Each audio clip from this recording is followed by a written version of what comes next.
안녕하십니까. 네. 반갑습니다. 자, 앞으로 1년 동안 여러분들 세법을 담당하게 되는 임기원이라고 합니다. 잘 부탁드리고, 이제 오늘 뭐 첫 수업이고 여러분들 뭐 처음 만나 뵙게 되는데 많이 어색하죠? 어제 그제 수업 들으셨죠? 할만하던가요? 어려워요? 네, 원래 어려워요. 처음 하는 게 어려워요. 그리고 이게 법률 과목이다 보니까 어려울 수밖에 없어요. 네, 자, 그래서 일단 우리 이제 2시간 당 과정 여러분들 뭐 어떤 과정인지는 알고는 들어오셨죠? 아시겠어요? 네. 자, 그래서 일단 지금부터 이제 세법에 대해서 여러분들 정리를 해드릴 건데, 자, 우리 이제 11월 달, 12월 달 과정은 기초 입문 과정, 즉 다시 말해서 입문 과정이 아니라 개념 완성 과정이라고 해서 여러분들한테 아주 기본적인 내용만 설명하는 과정입니다. 그리고 우리 2시간 당 과정 자체가 수업을 오래 해서 정리를 해드리는 게 아니라 짧게 해서 수업을 진행을 하되 여러분들이 계속 무한 반복을 해서 정리할 수 있게끔 그렇게 하는 과정이기 때문에 일단 뭐 어제나 그제나 다른 분들 같은 경우 수업을 좀 길게 하셨던 몇 시에 끝났어요? 10시? 저는 9시에서 9시 한 반 사이에서 끝낼 거예요. 괜찮겠어요? 그렇게 너무 좋아하는 티 내시면 안 돼요. 아시겠죠? 그래서 물론 하다 보면 10시까지 갈 수도 있어요. 하다 보면 10시까지 갈 수도 있고 조금 무리가 되면은 뭐 그날 진도에 따라서 조금 더 넘어갈 수도 있을 수도 있는데 어지간하면은 9시에서 9시 반 사이에 끝내는 걸로 그렇게 정리를 하도록 할 테니까 그렇게 알고 자, 수업 진도를 따라오도록 하세요. 자, 일단 뭐 아직 교재가 나오지 않은 상태라서 교재가 일단 나오긴 나왔는데 가제본으로 지금 나와 있죠? 네. 실질적인 교재는 좀 늦게 나올 거예요. 특히 세법 같은 경우는 개정이 많이 돼요.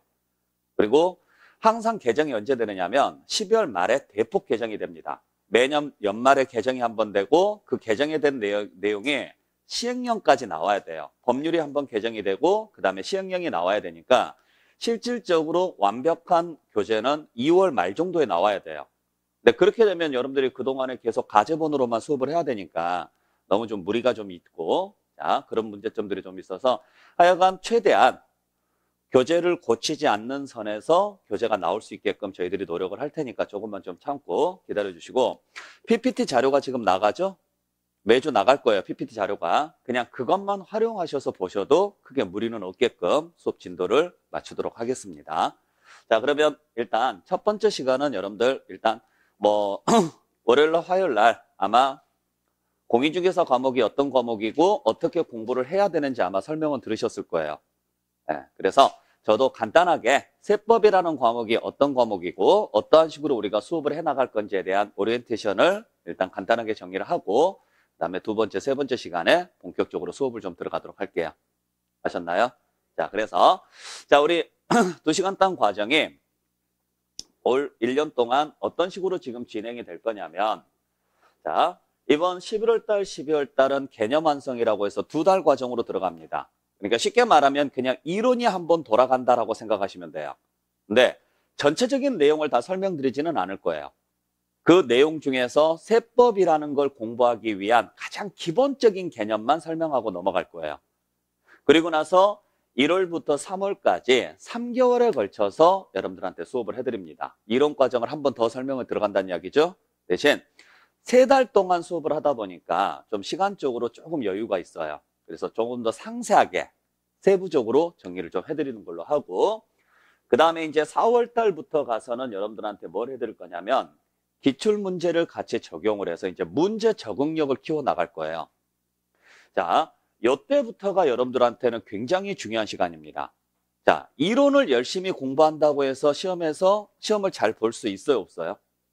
없어요. 그 이유는 뭐냐면 우리가 시험은 문제로 풀어내는데 항상 뭘 찾아내야 되느냐면 틀린 문장을 찾아내야 돼요. 근데 이론은 전부 다 옳은 문장밖에 안 나오잖아요. 내가 틀린 길을 잘못된 길을 가봐야지만 이게 옳은 길이고 이게 잘못된 길이다라는 걸 알 수가 있죠. 대신 옳은 길만 가면 이게 틀린 길인지를 알 수가 없어요. 그래서 그 과정이 언제부터 들어가느냐면 4월부터 들어갈 거예요. 그래서 4월부터 3개월간 이론을 정리를 하고 그 이론 배운 내용하고 관련된 기출문제를 한꺼번에 같이 풀어드릴 겁니다. 그리고 나서 다시 7, 8월 달에 가서 우리가 기출문제하고 이제 예상문제라고 해서 실제로 기출된 문제와 그 다음에 올해 나올 만한 예상문제를 같이 묶어가지고 다시 한번 문제풀이를 해줄 거예요. 자, 그러니까 보시면 아시겠지만은 이론 2번, 그 다음에 자, 이론이 총 3번 들어가죠. 그 다음에 문제풀이가 2번이 들어가고요. 그렇게 해서 여러분들한테 문제 적응력까지 키워준 다음에 마지막 9월 달에 가서 마무리 정리를 해드릴 거예요. 그래서 실제 시험에서 이런 수준의 문제가 나올 겁니다. 그러니까 앞으로 이렇게 해서 이런 내용들 가지고 여러분들이 마무리 정리하시면 됩니다 하고 딱 정리해드리면 10월 달에 여러분들께서 시험 보시고 합격증 받아가시면 돼요.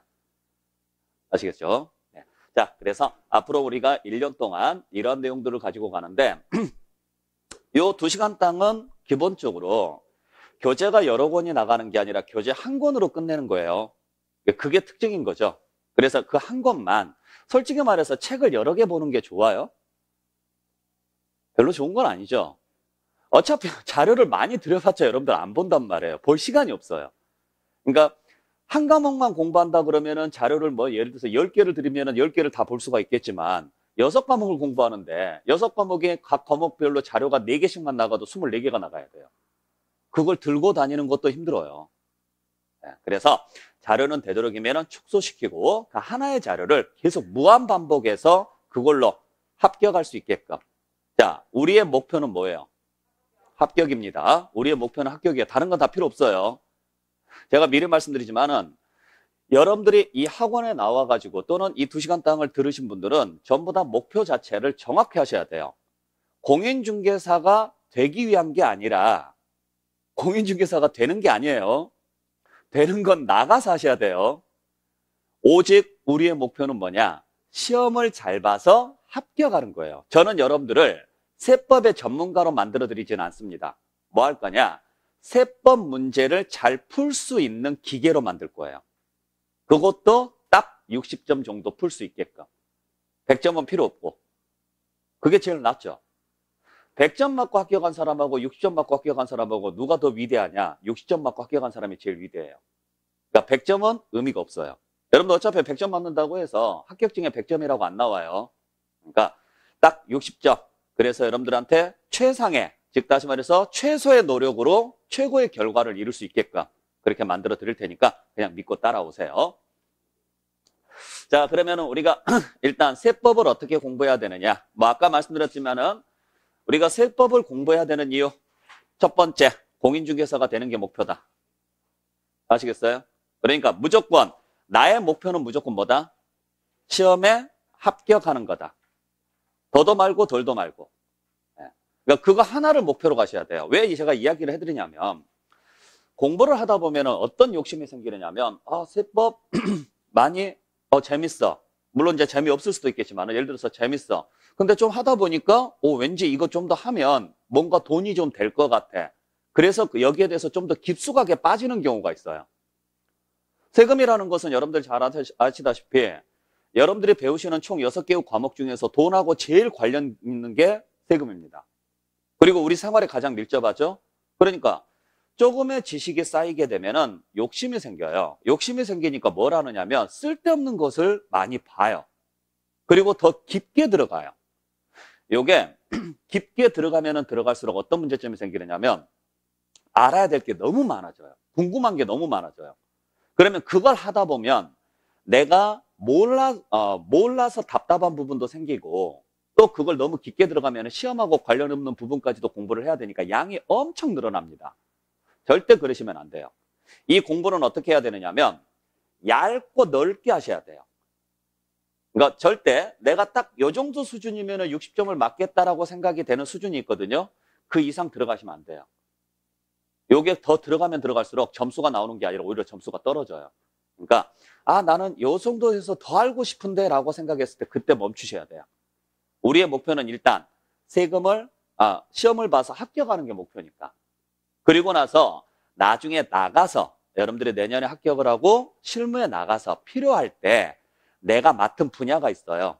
여러분들이 이제 중개업을 하실지 안 하실지는 모르겠지만 만약에 한다면 나는 아파트 분야를 해, 나는 토지를 해, 나는 공장을 해. 그러면은 그와 관련된 세금만 전문적으로 공부를 하셔야 돼요. 워낙에 범위가 넓으니까. 그러니까 지금은 오직 시험 보기 위한 목표로만 가시라는 거. 두 번째, 그게 달성이 된다면 하다 보면은 이제 조금의 지식이 쌓이죠? 그러면 그걸 가지고 여러분들 스스로를 위해서 절세할 수 있는 방법, 돈을 좀 줄일 수 있는 방법이 있다면 그걸 조금 더 알아가면 훨씬 더 효과적이라는 거죠. 그러니까 요 두 개가 여러분들이 세법을 배우는 목표다. 자, 그러면은 우리가 배울 세금의 종류는 어떤 종류가 있느냐? 모든 걸 다 배울 건 아닙니다. 글자 그대로 부동산을 거래할 때 나올 수 있는 세금만 배울 거예요. 즉, 취득을 해서 보유하고 있다가 양도할 때 나오는 세금. 요 흐름에 따라서 나올 수 있는 세금. 그래서 취득할 때 내는 세금들, 보유할 때 내는 세금들, 양도할 때 내는 세금들이 굉장히 종류가 많습니다.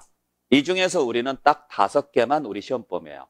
그래서 취득할 때 내는 세금 중에서 취득세하고 등록면허세, 보유 중에 내는 세금 중에서 재산세하고 종합부동산세, 그 다음에 양도할 때 내는 세금 중에서 소득세라는 세금이 있어요.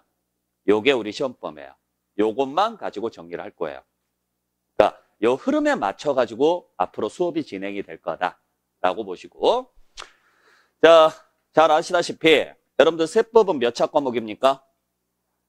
2차 과목이죠? 몇 문제 출제돼요? 16문제 출제돼요. 왜 이야기를 해드리냐면, 자, 그러니까 세법은 2차 과목 중에서도 세법은 몇 문제 출제되느냐면 딱 16문제 출제됩니다.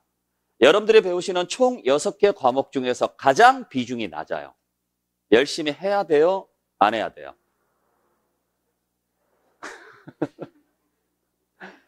해야 돼요. 열심히 해야 됩니다. 근데 문제는 뭐냐면 열심히는 하되 너무 많이 할 필요는 없다 이야기예요. 다른 과목에 비해서. 그러니까 제가 비록 가르치는 과목이긴 하지만 솔직히 말해서 제 욕심대로 한다 그러면은 제발 좀 세법도 민법이나 학개론처럼 좀 많이 좀 해주세요라고 말씀드리고는 싶어요. 근데 여러분들 개인의 생각으로는 그러면 안 되는 거예요. 왜? 아까도 말씀드렸지만 우리의 목표는 뭐라 그랬어요? 합격이 목표예요. 세법을 죽어라고 해봤자 16개밖에 안 맞아요.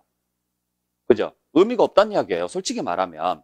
자, 우리가 지금 평균 몇 점을 맞아야 합격을 할 수가 있어요? 60점을 맞아야 합격할 수가 있는데 평균 60점을 맞아야 되는데 공법에서 자 공법 40문항, 중개사법 40문항, 공시세법 묶어서 40문항입니다. 그러면 60점을 맞으려면 기본적으로 몇 개 이상 맞아야 돼요? 24개 이상은 맞으셔야 되잖아요. 물론 24개, 24개, 24개를 맞아도 되지만 전략을 바꾸셔도 관계는 없어요. 2차 전체 평균에서 60점만 맞으면 되니까.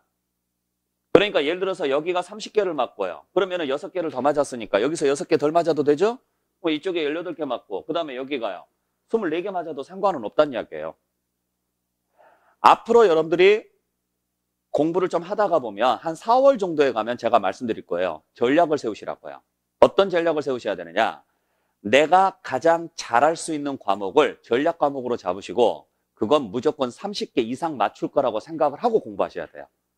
그러니까 내가 공부할 수 있는 시간에 약 60%는 전략 과목에다가 쏟아 부으시라고요. 그러면 어떤 과목을 전략 과목으로 잡으셔야 돼요? 왜 중개사냐고요? 왜? 예? 쉽다고 해서? 그건 사람마다 달라요. 그러니까 들어봐야 알아요. 내가 경험을 해봐야 알아요. 물론 대다수 의견이 뭐냐면 공법보다는 중개사가 쉽다라고 이야기해요. 그러니까 공법보다 쉽다라는 거지 중개사 자체가 쉬운 건 아니에요. 근데 어떤 분은요. 자기는 공법이 체질에 맞대요. 그래서 공법에다가 오히려 더 투자하시는 분이 있어요. 나는 공시세법이 체질에 맞는 사람이 있어요. 그 사람은 공시세법에다가 또 투자를 하시는 분이 계세요. 자, 어떤 것을 전략 과목으로 세우셔야 되느냐. 11월, 12월 딱 수업을 들어보고 나서 여러분들이 가장 재밌어 하는 과목, 가장 잘할 수 있는 과목, 어려운 과목이 아니라 그걸 전략 과목으로 세우시고 그 과목은 무조건요. 무조건 몇 개 이상 맞출 생각을 하셔야 돼요. 30개 이상 맞출 생각을 하시고 그리고 전략을 세우시라고요. 그러면 내가 탑으로 잡아놓은 전략 과목은 30개 잡고 나머지는 몇 개를 맞을 것인가? 그러면 몇 개를 맞아야 60점이 나올 것인가? 거기에 맞춰서 준비를 하셔야 돼요. 자, 그러면 공시세법만 놓고 한번 판단을 해볼게요. 자, 공시세법 묶어서 몇 문제예요? 40문제인데 40문제 중에서 몇 개 이상만 맞으면 돼요? 그러면 공시 열심히 해야 돼요? 세법 열심히 해야 돼요? 그렇죠. 당연히 공시 열심히 해야죠. 자, 공시 열심히 가서 공시 24개 다 맞췄습니다. 세법 다 틀려도 돼요? 안 돼요? 돼요. 세법 죽어라고 해서 해봤자 16개밖에 못 맞아요. 그건 당연히 저를 생각할 게 아니라 여러분들 스스로를 생각해 보세요. 똑같은 두께의 교재인데 하나는 24개를 맞을 수 있는 교재고 하나는요 16개를 맞을 수 있는 교재라면 같은 시간을 공부할 때 당연히요 많이 맞을 수 있는 걸 하셔야죠. 공시 열심히 하세요. 하셨나요? 문제는 여러분들이 24개를 맞춰요? 못 맞춰요? 맞춰요. 안 된다라는 생각은 좀 제발 좀 하지 마세요. 왜 해보지도 않고 안 된다 그래요? 가능해요. 어려워져. 어렵다라는 거죠. 24개를 다 맞는 게 어렵다라는 거지 불가능하지는 않아요. 그러니까 그날 나한테 찍신이 내려온다거나 뭐 그날 운이 좋다거나 그러면은 24개를 맞을 수 있어요. 그러면 세법은 다 틀려도 되죠. 근데 그게 어려우니까 여기서 부족한 걸 어디에서 채우라는 거예요? 세법에서 채우라는 거예요. 자, 그래서 말씀드리지만은 세법은 최근에 들어와서는 난이도가 굉장히 많이 올라갔습니다. 특히 올해 시험 같은 경우에는 세법 가지고 난이도 조정을 했어요. 그러니까 역대급으로 어려웠던 그것 중에서 탑3 안에 들어가요. 올해 시험이. 그만큼 어려워졌다는 이야기는 근데 이게 어려워졌다라는 게 개념이 좀 되게 애매해요. 왜냐하면 수험생 입장에서는 어려울 수 있지만 저희들이 봤을 때는 문제가 좋아졌어요. 그러니까 옛날에는 어떤 상황이었느냐면 법률 지문 중에서 몇 개만 뽑아가지고 이 문장이 맞아 안 맞아 이렇게 물어봤던 게 20회 때까지예요. 즉 29회 때까지예요. 근데 3자를 다는 순간부터 이게 뭘로 바뀌었느냐면 사례 문제로 바뀐 거예요. 그러니까 여러분들이 이제 뭘 물어보느냐면 문제 자체가 실무에 나갔을 때 이런 상황이 발생했다면 어떻게 설명할 수 있습니까? 요걸 물어보는 거라고요. 그래서 사례를 물어보기 때문에 전반적인 내용을 모르게 되면은 문제 자체를 못 풀어요. 옛날처럼 그냥 단순하게 문장만 보고 해석을 하는 게 아니라 전체 그림을 볼 줄 알아야 돼요. 그래서 문제가 어려워진 건데 어려워지는 게 아니라 당연히 이렇게 문제가 나왔어야 돼요. 우리가 실무에 나갔을 때 이러이러한 상황이 발생했다면 이걸 어떤 식으로 해석을 할 것인가. 그러한 문제들이 최근에 들어와서는 많이 늘어나는 구조죠. 그러니까 우리 대입 시험으로 보면은 옛날에는 문제가 학력고사 문제였다면 지금은 문제가 수능형 문제라고 보시면 돼요. 그래서 문제가 조금 어려워지긴 했어요. 그렇다고 해서 세법을 너무 열심히 하기에는 다른 과목을 공부할 시간에 비해서는 너무 효과가 떨어지죠. 그래서 지금은 열심히 할 필요는 없습니다. 대신 안 하면 나중에 가서는 못 따라와요. 그러니까 지금은 여러분들이 뭐 하셔야 되느냐면 수업 시간에 빠지지 않고 꾸준하게 나와 주셔야 돼요. 절대. 수업을 놓치지 말고 그대로 듣고 그냥 따라오셔야 돼요. 11월, 12월 과정은 뭐 하는 과정이냐면 세법하고 친해지는 과정입니다. 뭔가를 잘하려면 그 사람하고 친해져야 돼요? 맞죠? 불편하면 잘할 수 없죠? 그러니까 친해지는 과정인데 친하려면 방법은 하나밖에 없어요. 자주 봐야 돼요. 외우려고 하지 마시고 뭔가를 하려고 하지 마시고 자주 봐서 그 문장에 대해서 그 단어에 대해서 익숙해지려고 하는 연습을 하셔야 돼요. 그래서 12월, 12월 달은 내가 점수를 내는 과정이 아니라 세법하고 친해지는 과정이다. 그러려면 일단 저랑도 친해져야 되니까 매주 수업 시간에 빠지지 말고 꾸준하게 나와 주시면서 뭔 소린지는 몰라도 좋아요. 그냥 들으세요. 듣고 따라오세요. 그러다 보면은 어느 순간에 여러분들이 어떤 현상이 발생하느냐면 원래부터 내가 이걸 잘 알고 있었던 것처럼 착각에 빠져요. 그때부터가 공부가 돼요. 아셨어요? 자, 지금 11월 달, 12월 달은 그냥 뭔만 해라. 수업만 잘 따라와 주셔라. 수업 시간에 빠지지 않고 그냥 듣기만 해라. 아셨나요? 물론 여력이 있으면 공부 좀 더 해주셔도 관계는 없겠지만 아마 그럴 시간은 없을 거예요. 여러분들께서 열심히 하셔야 될 것은 11월 달, 12월 달에 열심히 하셔야 될 것은 민법 합계론 공법 열심히 하셔야 돼요. 일단. 왜냐면 이게 안 잡히면 자 1차가 안 되면 2차는 의미가 있나요? 없나요? 없죠. 물론 이제 2차만 하신 분들은 상관이 없지만 1, 2차 동시에 하신 분들은 일단 1차 과목에 대해서 여러분들이 시간 날 때마다 예습 복습을 계속해서 최대한 실력을 빨리 끌어올려 주셔야 돼요. 최대한. 그게 언제까지 정도 끝나줘야 되냐면 내년 3월 정도까지는 끝나줘야 돼요. 1차가. 그래야 2차가 들어갔었을 때 부담을 안 갖고 시작할 수가 있는 거죠. 근데 그 전까지 2차를 아예 안 들으면은 공부 자체를 못 따라와요. 그러니까 수업 시간에 빠지지 않고 꾸준하게 들어와 주시고 2차도 되도록이면 공법이나 중개사법은 조금 더 예습 복습을 해주셔도 좋지만 뭐 공식법까지 세법은 예습 복습 안 해도 됩니다. 대신 수업 시간만 빠지지 말고 꾸준하게 잘 따라와 주세요. 하셨어요? 네. 그렇게 하면 나중에 가서 여러분들한테 충분히 세법 따라갈 수 있게끔 제가 수업을 해드릴 테니까 그냥 믿고 따라오시길 바랍니다. 자, 그러면 지금 최근에 나왔던 우리 시험 문제 출제 유형을 한번 보게 되면 자, 우리가 배울 세금이 총 5개입니다. 취득할 때 내는 세금인 취득세, 등록면허세, 보유 중에 내는 세금인 재산세, 종합부동산세, 양도할 때 내는 세금인 소득세가 있습니다.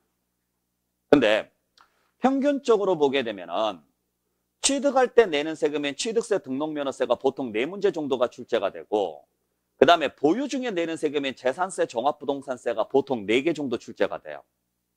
그리고 소득세 문제가 약 6개 정도 출제가 돼요. 6개 정도. 그리고 총론이라고 해서 이 내용을 공부하기 위해서 가장 기본적으로 알아야 되는 개념들이 있어요. 거기에서 보통 1문제에서 2문제 정도 출제가 됩니다. 그래서 총 몇 문제가 나와요? 16문제가 나와요. 평균적으로. 자, 그러면 우리는 16개 중에서 저는 여러분들한테 몇 개를 목표로 해서 수업을 해드릴 거냐면 딱 10개를 목표로 수업을 해드릴 거예요. 16개를 목표로 수업은 안 해드립니다. 아셨나요? 여러분들이 무조건 문제를 풀어서 맞출 수 있는 문제를 10개 정도까지는 할 수 있게끔 해드릴게요. 만들어 드릴 테니까 나머지 6개는 여러분들 노력 여하에 따라 달려있다고 보시면 돼요. 그러니까 아까도 말씀드렸지만은 우리는 몇 점 싸움이에요? 60점 싸움이에요. 그러니까 그 60점만 맞게끔만 해드린다고요. 그 이상은 여러분들 노력 여하에 달려있고 물론 수업은 전 범위를 다 해드릴 거예요. 수업은 전 범위를 다 해드릴 건데 여러분들께서 수업만 잘 따라오시고 나중에 가서 제가 하라는 대로만 하시면 10개까지는 맞출 수 있게끔 해드리겠다 이야기예요. 믿겨요? 감사합니다. 믿어줘서. 네. 자, 그러면 보죠. 우리의 목표는 몇 개다? 그러면 10개를 맞추려면 뭘 열심히 하셔야 돼요? 그렇죠. 당연히 뭘 열심히 하셔야 되느냐? 소득세 열심히 하시라고요. 그래서 혹시라도 세법을 공부할 여력이 있으시다면 소득세부터 하시는 게 맞아요. 소득세가 세법 내에서는 출제 비중이 제일 높으니까. 그 다음 뭘 하셔야 돼요?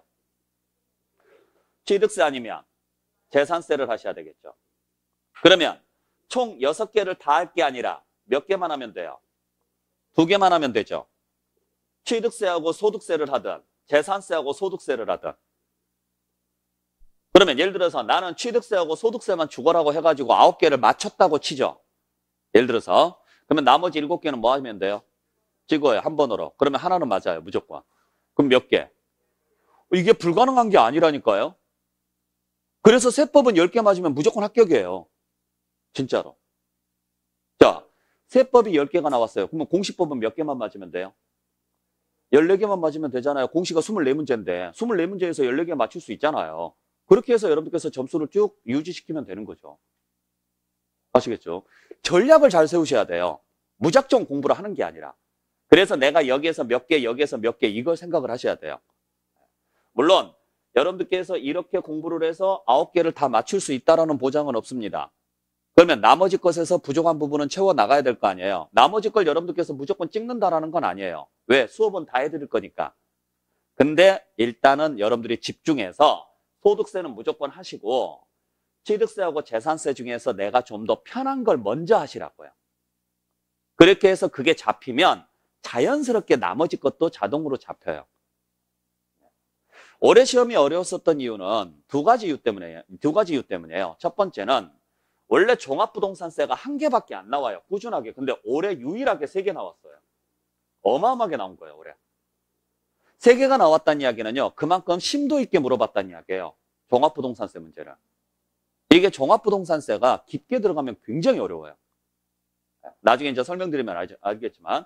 그리고 원래 등록면허 때도 보통 한 문제가 기본인데 30회가 넘어가면서 지금 두 문제나 아니면 두 문제 정도가 한 문제 정도가 더 늘어나요. 그리고 제가 여기에는 따로 표시를 안 했는데 전체적으로 구조를 물어보는 문제가 또 한 문제가 출제가 됐어요. 전체를.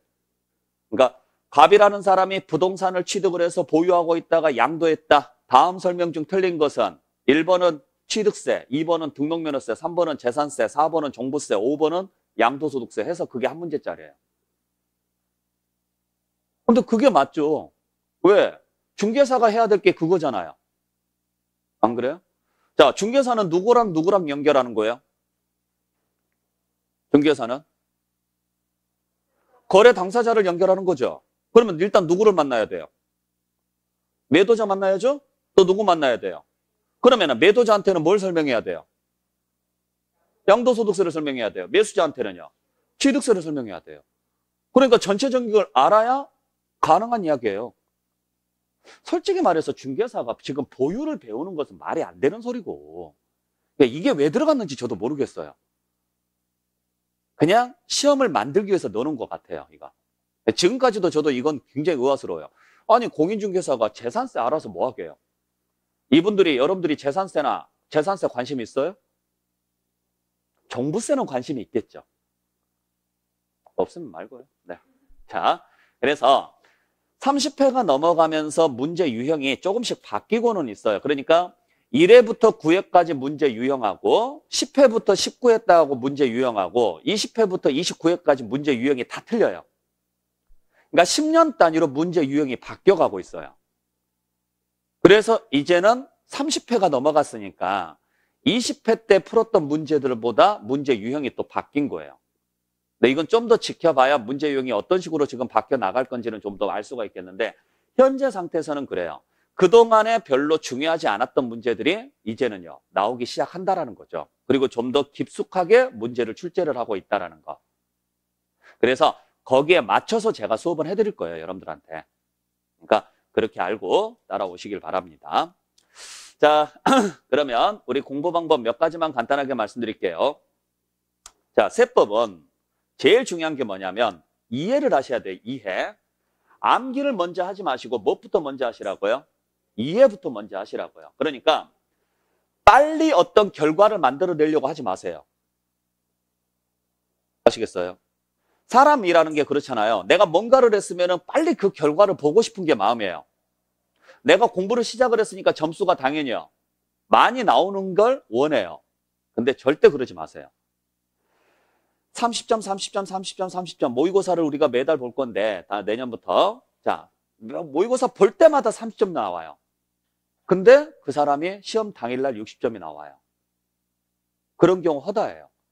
평소에 80점, 90점, 70점, 90점 이렇게 나오던 사람이 시험 당일날 58점 나온 사람도 있어요. 그러니까 모의고사 점수는 의미가 있다 없다? 없다. 여러분들 실제 점수는 시험 당일날 점수가 진짜 점수다. 그런데 그 모의고사 점수를 가지고 여러분들이 뭘 하시느냐면 여러분들 스스로를 평가를 해요. 아, 나는 해도 안 되는 놈인가 보다. 아, 나는 이거랑 사주가 안 맞나 봐. 뭐 이런 식으로 생각을 해서 포기를 하시는 분들이 계시는데 절대 그러지 마세요. 아셨어요? 이건 결과만 보고 판단을 하는 시험이에요. 이건 과정을 안 봐요. 여러분들이 공부를 어떻게 했느냐 그 과정은 다 필요 없어요. 결과만 좋으면 돼요. 결과만 60점만 넘어가면 돼요. 그러니까 중간 과정은 의미가 없다라는 거죠. 자, 그러면 결과를 좋게 만들려면은 뭘 해야 되느냐? 암기를 하는 게 아니라 그 기억이 오래 남고 문제의 적응력을 키워나가려면 특히 이제 30회가 넘어가면서부터는 이해가 먼저 돼야 돼요. 흐름 자체를 따라오시라는 거예요. 흐름 자체를. 단순히 암기하려고 하지 마시고. 암기는 언제 하면 돼요? 그래요. 원래 암기는 제일 효과 좋은 게 벼락치기일 때 하는 거예요. 그러니까 시험 보기 딱 일주일 전부터 암기 시작해도 안 늦어요. 그게 효과가 제일 좋아요. 그러면 그 전까지는 외우지 말고 뭐 하시라고요? 이해를 하시라고. 물론 외워야 되는 것들이 있어요. 아주 기초적인 것들은 외워야 돼요. 예를 들어서 우리가 영어 공부를 하려면 제일 먼저 무엇은 알아야 돼요? 그렇죠. 알파벳은 외워야 되죠. 세법을 공부하려면 세법의 알파벳을 외워야 된다고요. 그 정도는 외우되 나머지 것들은요. 흐름을 따라가야 돼요. 왜냐하면 법이라는 것은 무작정 만들지 않습니다. 처음에 법을 만들 때는 그냥 일단 만들었어요. 그리고 인간 세상에다가 대입을 해봤더니 안 맞는 부분들이 있어요. 그러면 그거 수정해가고 수정해가고 수정해갔겠죠? 그게 현재의 법률로 만들어진 거예요. 그러면 이게 지금 시대를 맞춰서 법이 만들어졌겠죠? 그럼 그 만들어진 이유가 있을 거라고요. 흐름이. 그걸 따라오셔야 돼요. 그래야 문제가 어떤 식으로 유형이 바뀌더라도 충분히 적응할 수가 있으니까. 그래서 되도록이면 암기를 하지 말고 이해를 먼저 해주시라는 거. 그래서 제가 수업할 때 항상 그럴 거예요. 왜 그럴까요? 왜 그럴까요? 이게 무슨 이유일까요? 이게 무슨 말일까요? 라고 물어볼 거예요. 계속 물어볼 거예요, 여러분들한테. 그러면 한 번은 더 생각을 해보시라는 거예요. 두 번째는 기본에 충실하셔야 돼요. 그러니까 제가 항상 하는 이야기가 이거예요. 뭘 풀어내는 게 중요한 게 아니다. 어려운 것을 풀어내는 게 중요한 게 아니라고요. 여러분들한테 중요한 것은요. 뭘 하는 게 중요해요? 쉬운 걸 틀리지 않는 게 중요하다고요. 사람들이 공부를 하다 보면은 자랑하고 싶은 마음이 생기나 봐요. 그러니까 어려운 문제를 풀어내면 와, 나 이거 풀어냈어 이래요. 실제 시험에서 어려운 게 몇 개나 나올까요? 그래요. 10%에서 20%밖에 안 나와요. 그러니까 상중하로 나눴을 때 시험을 상중하로 나누게 되면은요. 요 중하고 하에 해당하는 문제가 약 60%에서 70% 이상 80%까지 나와요. 얘가 그냥 10에서 많이 나와야 20%예요. 얘 몰라도 돼요. 근데 사람들은 전부 다 여기를 공부해요. 미쳤냐고요. 우리는 합격이 목적인데. 요걸 잘해야 돼요. 근데 여러분들 나중에 문제 한번 풀어보시면 본인이 느낄 건데 와, 내가 이걸 틀려? 이렇게 쉬운 걸 틀려? 이런 경우가 되게 많이 나와요. 아셨어요? 어려운 걸 풀어내는 게 중요한 게 아니에요. 여러분들이 원래 잘했고 원래 쉽다라고 생각하는 부분을 틀리지 않는 게 중요한 거예요. 그걸 잘 따라오시길 바라고. 자, 그리고 반복. 뭐 누구나 다 할 수 있는 이야기죠? 무한대로 반복을 하셔야 됩니다. 같은 내용을 2번, 3번, 10번, 100번을 반복하시는 게 좋아요. 그래서 완전히 내가 이 문제에 익숙해지더라고요. 한 번 보고 던져버리면 다음에 가서 절대 못 봐요. 그래서 같은 문장을 또 보고 아 정말 지겨워 라고 할 때까지 그게 여러분들 합격할 수 있는 가장 최상의 지름길입니다. 자, 그리고 우리가 아까 말씀드렸죠? 60점 100점을 목표로 하지 마시고 몇 점을 목표로 해라? 60점. 그 말은 무슨 말이냐? 버릴 건 버려라 이 소리예요. 100번 찍어서 안 넘어가는 나무 있어요 없어요? 수두룩해요. 제발 부탁입니다. 1000번 찍어서 안 넘어가는 나무 수두룩하다고요. 그 안 넘어가는 나무를 넘기려고 하지 마시라고요. 찍었는데 안 넘어가잖아요. 그러면 피해 가세요. 왜 그걸 찍어서 굳이 넘기려고 하냐고요. 꼭 한국 사람들의 근성이 그래요. 나는 얘를 오늘 한번 해보겠어라고 한다 그러면 죽여버리겠어라고 한다 그러면 진짜 죽일 때까지 꼭 해보나 봐요. 그러지 마시라고. 이 시험은 그러시면 안 돼요. 내가 이 문제랑 싸워서 이기고 싶어 이러면 안 된다고요. 싸웠는데 안 된다 그럼 피해 가세요. 왜? 우리는 몇 점만 맞으면 되니까. 그렇죠. 60점만 맞으면 되니까. 아시겠죠? 그래서 해야 할 걸 찾지 말고 뭔만 하시라고요. 할 수 있는 것만 하시라고요. 할 수 있는 것만. 이 공인중개사 공부는 그래요. 만약에 이 공인중개사가 상대평가였으면 이걸로 가야 돼요. 상대평가였으면 해야 할 걸 찾아서 여러분들이 하셔야 돼요. 근데 얘가 절대평가잖아요. 아직까지는. 그러니까 할 수 있는 것만 하셔도 합격하는 데는 전혀 지장이 없습니다. 자, 그리고 뭐 믿음이 있어야 된다 뭐 이런 것들은 뭐 당연한 이야기고 되게 웃긴 게 뭐냐면 저도 수업을 하다 보면은 이런 이야기들을 많이 해요. 나중에 되면 여러분들도 그럴 거예요. 이제 좀 친해지고 이러면 서로가 이야기할 때 너는 좋겠다. 점수 많이 나오니까 좋겠다. 너는 잘할 수 있을 거야. 아니 본인은 스스로가 불안하면서 남을 위로하고 앉아 있어요. 이게 되게 웃긴 게 아니 자기 자신은 위로를 못하면서 왜 남을 위로하고 앉아 있냐고요. 성인군자도 아니고. 그런 거 하지 마세요. 아셨죠? 이건 이율배반입니다. 즉 본인 자신한테는 전혀 그렇지는 못하면서 남한테 이렇게 한다는 것은 거짓의 모습이에요. 진짜 남을 위로하고 싶고 남에게 다른 사람에게 여러분들에게 이렇게 다독거려 주려면 본인 스스로에 대한 믿음을 먼저 가지셔야 돼요. 나 잘할 수 있어. 그러니까 너도 잘할 수 있어. 이게 먼저지 너는 잘할 수 있을 거야. 나는 안 돼. 이러지 마시라고요. 제일 중요한 것은 본인 자신에 대한 믿음이에요. 그리고 마지막으로 즐겁게 하십시오. 아셨나요? 제 모토가 그렇습니다. 공부는 즐겁게, 뭐가 됐든지 간에 그냥 즐겁게, 되든 안 되든 즐겁게 하자. 그래야 재밌는 거지. 어렵고 정말 재미없게 하면은 공부 자체가 하기 싫은 거죠. 하기 싫은데 이 자리에 앉아 있어 봐요. 무슨 재미로 하겠냐고요. 의미 없어요. 그러니까 즐겁고 재밌게 하도록 노력을 하시길 바랍니다. 자, 그래서 여기까지 일단 간단하게 세법에 대한 내용 정리하고 잠시 쉬었다가 여러분들 본격적으로 본 내용 들어가도록 할게요. 쉬었다 갑니다.